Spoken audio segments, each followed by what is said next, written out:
अस्सलाम वालेकुम नाजरीन, कुल्लुश उस्मान की नई वीडियो के साथ आप सब लोगों का वेलकम हो गया। तो नाजरीन, आज की एपिसोड बहुत ही मज़ेदार होने वाली है, इसलिए वीडियो को आखिर तक लाजमी देखिएगा। और अगर आप हमारे चैनल पर नए हैं तो हमारे चैनल को ज़रूर सब्सक्राइब कीजिएगा।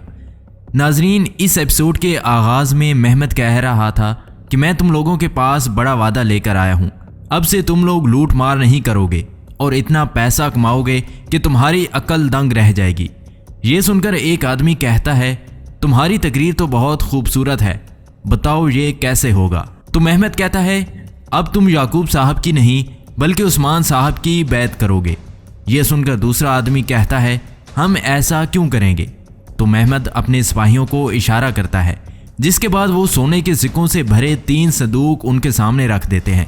फिर महमद कहता है, तुम लोग इसके लिए ऐसा करोगे, हर मुहिम के बाद भी 3 सोने के संदूक आपको मिलेंगे। ये सुनकर आदमी हंसते हुए कहता है, इतने बहादुर लोग सिर्फ 3 सोने के संदूकों पर राजी हो जाएंगे। तो महमद कहता है, सिर्फ 3 संदूक नहीं, उस्मान साहब जंग लड़ते हैं, जो उसके साथ मिलकर लड़ेगा वो गनीमत में से भी अपना हिस्सा लेगा।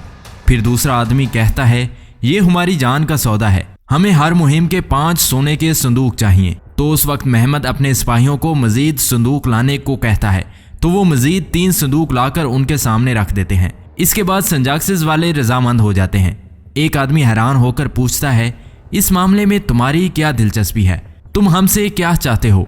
तो महमद कहता है, मैं तुमसे जो चाहता हूँ वो कुछ और है। दूसरी तरफ सोगत में बाला खतून कह रही थी, उस्मान कुछ अरसे से मैं बाहर नहीं गई, मैं आपके साथ जाना चाहती हूँ। उस्मान साहब कहते हैं, अभी आपको मजीद आराम करना चाहिए। फिर बाला खतून कहती है, मैं जंग पर जाने का नहीं कह रही, मैं सिर्फ करगाह पर जाकर जंगजुओं को देखना चाहती हूँ। ये सुनकर उस्मान साहब ना चाहते हुए भी रजामंद हो जाते हैं। इसके बाद बाला खतून अपनी घोड़ी पर सवार हो जाती है और फिर वो उस्मान साहब की काफले के साथ रवाना हो जाती है। दूसरी जानिब गरमियान कबीले में याकूब सरदार कह रहा था, हर कोई जोग दरजोग इस बाजार में आएगा। जहर कुताई सिर्फ गरमियान कबीले वाले नहीं बल्कि तमाम तुर्क मुनाफा कमाएंगे। जहर कुताई कहता है, माशाल्लाह इस बाजार जैसा कोई बाजार नहीं, लेकिन मुझे माफ़ कीजिए याकूब साहब, मैं यहाँ हाकिम हूँ। तो याकूब सरदार कहता है, मैं चाहता हूँ कि तुम्हें इस बाजार में मेरे ख़ास नुमाइंदे बनो। तो वो कहता है कि मैं ये कैसे बन सकता हूँ, आपको मेरा हाथ नज़र नहीं आता। तो याकूब सरदार कहता है, मैं देख रहा हूँ इसलिए तो कह रहा हूँ, मुझे तुम्हारे हाथ और बाजू से पहले तुम्हारे दिमाग की ज़रूरत है, ये सब काम सिर्फ तुम ही कर सकते हो। जहर कुताई कहता है, माफ़ कीजिएगा याकूब साहब, मैं अपने बोझ के अलावा कोई और बोझ नहीं उठाना चाहता। याकूब सरदार कहता है, मैं तुमसे अपना बोझ उठाने के लिए नहीं कह रहा हूँ, बल्कि सिर्फ तुम्हें शामिल करना चाहता हूँ। मैं तुम्हारा मसला जानता हूँ, मुझे तुम्हारे और उस्मान साहब के मामले से कोई सरोकार नहीं, और मैं तुम्हें ये भी बताता चलूं कि दुनिया यहाँ आएगी जहर कुताई, मंगोलों और बाज़ंतीनियों को तुमसे बेहतर कोई नहीं जानता। अगर तुम बाजार का ख्याल रखो तो मैं परेशान नहीं हूँगा, मैं ये अपने लिए नहीं बल्कि लोगों की खातिर चाहता हूँ। जहर कुताई कहता है, मुझे नहीं मालूम कि ये सब कुछ होने के बाद मैं ऐसा कर सकता हूँ। तो याकूब सरदार कहता है, मैं तुम्हारे अलावा किसी और को अपना नुमाइंदा नहीं बना सकता। जहर कुताई, अब से तुम्हारे अल्फाज मेरे अल्फाज हैं। इसके बाद उस्मान साहब की जंगी करारगाह का मंजर सामने आता है। तो कोहनूर और पैंदर वहां पहुंचते हैं। कोहनूर कहता है, तुरहान ये करारगाह का क्या हाल है, जंगजू कम हैं, तलवारें अधूरी हैं, ये क्या हो रहा है। तुरहान कहता है, खबर अच्छी नहीं, याकूब साहब ने उन तमाम सरदारों से बैत हासिल कर ली है जो हमारे साथ थे, और उन सरदारों ने जंगजू नहीं भेजे। ये सुनकर कोहनूर कहता है, हम उस शख्स की ना आवाज़ सुनना चाहते हैं और ना चेहरा देखना चाहते हैं जो हमारे साथ ऐसा करेगा, हम उसका हिसाब ज़रूर लेंगे। फिर ओरहान कहता है, हम तादाद में बहुत कम हैं कोहनूर साहब, अब क्या करेंगे। इतने में एक सिपाही वहाँ कहता है, कोहनूर साहब संजाक्सिस वाले आपसे कुछ कहना चाहते हैं। कोहनूर कहता है, उन्हें आने दो। इसके बाद संजाक्सिस वाले कोहनूर के सामने आ जाते हैं। तो कोहनूर कहता है, चूंकि आपने अपनी जान की परवाह नहीं की और हमारी करारगाह पर आ गए, इसका मतलब ये है कि आप कोई अहम बात करने आए हैं, बताओ क्यों आए हो। तो आदमी कहता है, अब से हम उस्मान साहब के परचम तले जमा होना चाहते हैं। दूसरी तरफ जहर कुताई का बेटा कह रहा था, जहर कुताई साहब मेरा नाम रखेंगे। तो ओलगुन खातून कहती है, जहर कुताई साहब नहीं बाबा कहो, वो बाबा हैं तुम्हारे। اتنے میں زہر کوتاہی بھی وہاں آ جاتا ہے تو اوردن خاتون پوچھتی ہے کیا ہوا یعقوب سردار، کیا چاہتے ہیں، پھر بتائیے۔ ایک طرف بیٹھ جاتا ہے اور کہتا ہے وہ چاہتے ہیں کہ میں بازار کا سربراہ بنوں۔ اورگن خاتون کہتی ہے یہ مت کہنا کہ تم نے قبول کر لیا ہے، دیکھو یعقوب صاحب اور عثمان صاحب کا مقابلہ ہے، تم عثمان صاحب سے کیا کہو گے؟ زہر کوتاہی کہتا ہے عثمان صاحب اب یہاں نہیں رہے، بلکہ اب سے بازار میرا ہے، بلکہ ہمارا ہے۔ پھر اورگن خاتون کہتی ہے یعقوب صاحب ہر طرح کی چالوں سے سرداروں کو اپنے پیچھے اکٹھا کرنے کی کوشش کر رہے ہیں۔ زہر کوتاہی کھڑا ہو جاتا ہے اور کہتا ہے مجھے اس قید سے کس نے بچایا؟ یعقوب صاحب نے، اور ہم دونوں کو کس نے ملوایا ہے؟ میں یعقوب صاحب کی طرف ہوں۔ دوسری طرف کوہنور کہہ رہا تھا شہزادہ عرفان آپ کے پاس آیا تھا، اس نے آپ کو ہمارے ساتھ شامل ہونے کی دعوت دی تھی، لیکن آپ نے انکار کر دیا۔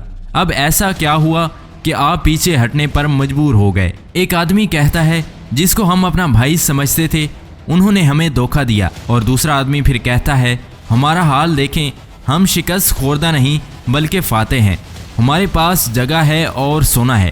یہ سن کر کوہنور کہتا ہے تو پھر آپ کو کس چیز کی فکر ہے؟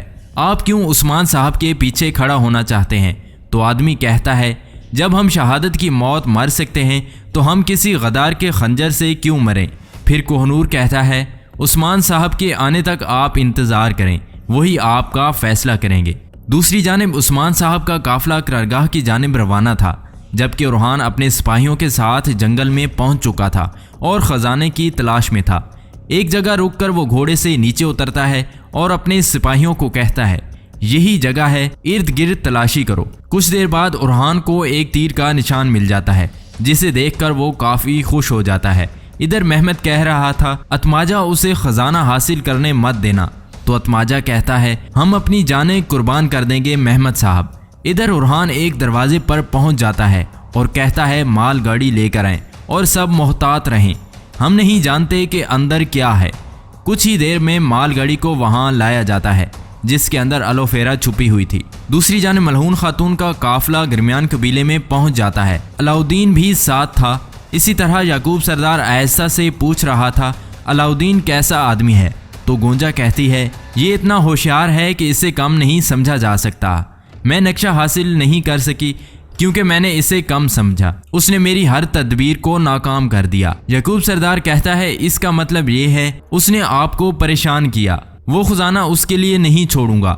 گونجا کہتی ہے میں فکر مند نہیں ہوں بابا، آپ مجھے جانتے ہیں، میں کبھی نہیں بولتی کہ کس نے میرے ساتھ کیا کیا ہے، میں اسے بھاگنے نہیں دوں گی۔ اتنے میں خاتون اور باقی لوگ ان کے قریب آ جاتے ہیں تو وہ ایک دوسرے کو سلام کرتے ہیں، یہ دیکھ کر کافی حیران ہوتے ہیں۔ یعقوب سردار پوچھتا ہے عثمان صاحب کہاں ہے؟ ملعون خاتون کہتی ہے وہ ایک اہم معاملے میں مصروف ہیں۔ اس کے بعد یک سردار علاؤدین کو لے کر ایک طرف چل پڑتے ہیں، جبکہ خواتین آپس میں بات چیت کرنے لگتی ہیں۔ ملعون خاتون بازار کی تعریف کرتی ہے تو سعادت خاتون کہتی ہے اصل مہارت تو تب نظر آئے گی جب یہاں تجارت شروع ہوگی، یہ جگہ آپ کی دکان کے لیے ہے۔ یہ سن کر ملعون خاتون ایک نظر اس جگہ کو دیکھتی ہے اور پھر کہتی ہے آپ واضح طور پر قالینوں کو پسند کرتی ہیں، آپ ہمیشہ ان کے بارے میں بات کرتی رہتی ہیں، کیا یہ جگہ آپ کو ان قالینوں کے لیے موزوں لگی ہے؟ یہ ایک بہت ہی ویران جگہ ہے۔ سعادت خاتون کہتی ہے تو آپ کو یہ جگہ پسند نہیں آئی؟ ملعون خاتون کہتی ہیں کسی جگہ کی اہمیت اس کے محل وقوع سے نہیں بلکہ وہاں فروخت ہونے والی چیزوں سے ہوتی ہے، میں نے جو سامان تیار کیا ہے اسے یعنی شہر آنے دیں، تب آپ بہتر سمجھ پائیں گی کہ میرا مطلب کیا ہے۔ اتنے میں خاتون بھی وہاں آ جاتی ہے تو سعادت خاتون کہتی ہے آ جاؤ خواتین، ایک دوسرے سے ملو، آپ ایک دوسرے کو جانتے ہیں۔ دوسری جانب اورحان اپنے سپاہیوں کے ساتھ ایک غار نما جگہ کے اندر داخل ہو چکا تھا، پھر وہ آہستہ آہستہ آگے بڑھنے لگتا ہے جبکہ باہر کچھ سپاہی پہرا دے رہے تھے۔ ادھر محمد کہتا ہے وہ کمان تیر چلاؤ، یہ سن کر اس کے آدمی پہرے داروں پر تیر چلا دیتے ہیں اور پھر آگے بڑھ کر حملہ آور ہو جاتے ہیں۔ یہ دیکھ کر الوفیرا کافی گھبرا جاتی ہے اور مال گاڑی سے نیچے اتر آتی ہے۔